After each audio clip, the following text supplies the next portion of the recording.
الزعيم توجه للجزائر برحلة غير مباشرة عابرا على الأراضي التونسية من أجل مواجهة اتحاد العاصمة برسم الربع الإفريقي. نادي الجيش الملكي الإخوان غادي يكون ضيف ثقيل على العاصمة الجزائرية، بحيث أن فخامة الاسم فقط تكفي، واللي هي القوات المسلحة الملكية. فأجوا الإخوان نعرفوا شوية أكثر على الخصم ديالنا اللي هو اتحاد العاصمة الجزائري. اتحاد العاصمة أو اتحاد الجزائر أو الاتحاد الرياضي لمدينة الجزائر. هذا الفريق الإخوان تأسس 5 يوليو سنة 1937 في مدينة الجزائر، وهنا غادي نقدروا نقولوا باللي ولاو عندنا جوج فرق إسلاميين من بعد ما تأسست مولودية الجزائر.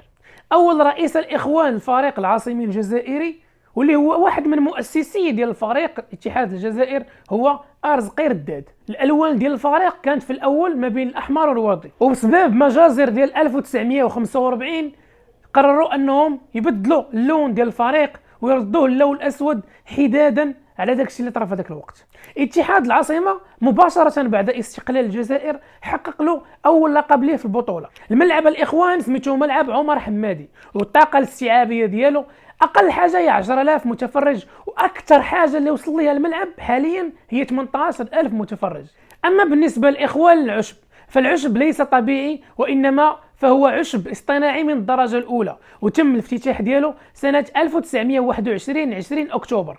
فاز اتحاد الجزائر بالرابطة الاحترافية الأولى 8 ديال المرات، وكأس الجزائر 8 ديال المرات. وهذا الفريق الإخوان كيوصل لرقم قياسي كبير اللي هو وصل لنهائي كأس الجزائر 17 مرة. فاز بكأس سوبر الجزائري 2 ديال المرات. وهنا الإخوان الأغلبية ديال الناس اللي مازال ما عارفيناش، هو في 2013 اتحاد العاصمة الجزائري فاز بالبطولة العربية الإخوان. وحاجة أخرى الإخوان وسطروا عليها، هو أن هذا الفريق في 2015 وصل لنهائي دوري أبطال إفريقيا.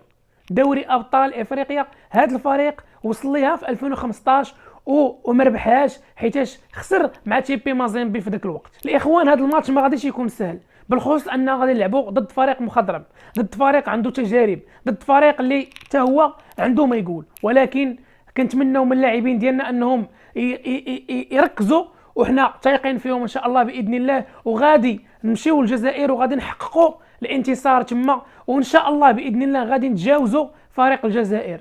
الاخوان كلنا عارفين، وبزاف ديال الناس اللي دواو معايا قالوا لي بغيناك تطرق لنا على الموضوع ديال اتحاد العاصمه، وفي بعض الاحيان كاين اللي قال لي دوي لنا على ما يقع هناك خلف الكواليس. انا بغيت نقول لكم باللي حنا كدوله المملكه المغربيه الشريفه بالمؤسسات ديالنا الملكيه الحمد لله، والقياده الرشيده ديال ملكنا العزيز الحبيب ملكنا محمد السادس، كنفصلوا السياسه على الرياضه.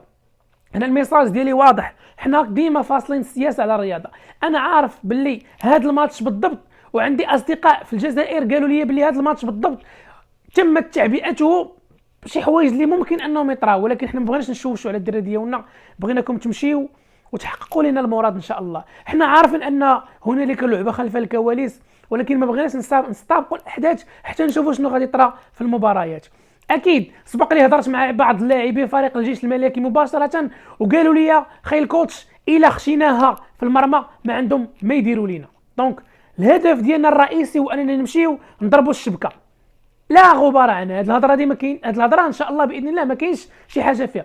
الا مشينا كره وخشينا في الشبكه ما عندهم ما يديروا الا حنا مشينا من ديبار عوالين على التحكيم ونديروا سبب التحكيم، فراه كونوا اكيد ان غادي نتوما راه شنو طرا لينا مع الفريق السابق اللي لعبنا معاهم في ديك في دوله الجزائر النيت. ولهذا الاخوان حنا كمغاربه شعب كريم، شعب شريف، شعب كيفصل السياسه على الدوله، كيفصل السياسه على الدين، كيفصل السياسه. حنا غاديين باش اننا نجيبوا ان شاء الله الفوز ان شاء الله باذن الله، ويكون الروتور هنايا في ملعب الكوشمار اللي هو مركب الامير مولاي عبد الله.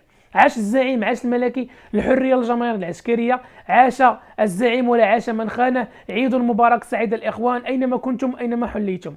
تحياتي لكم الاخوان.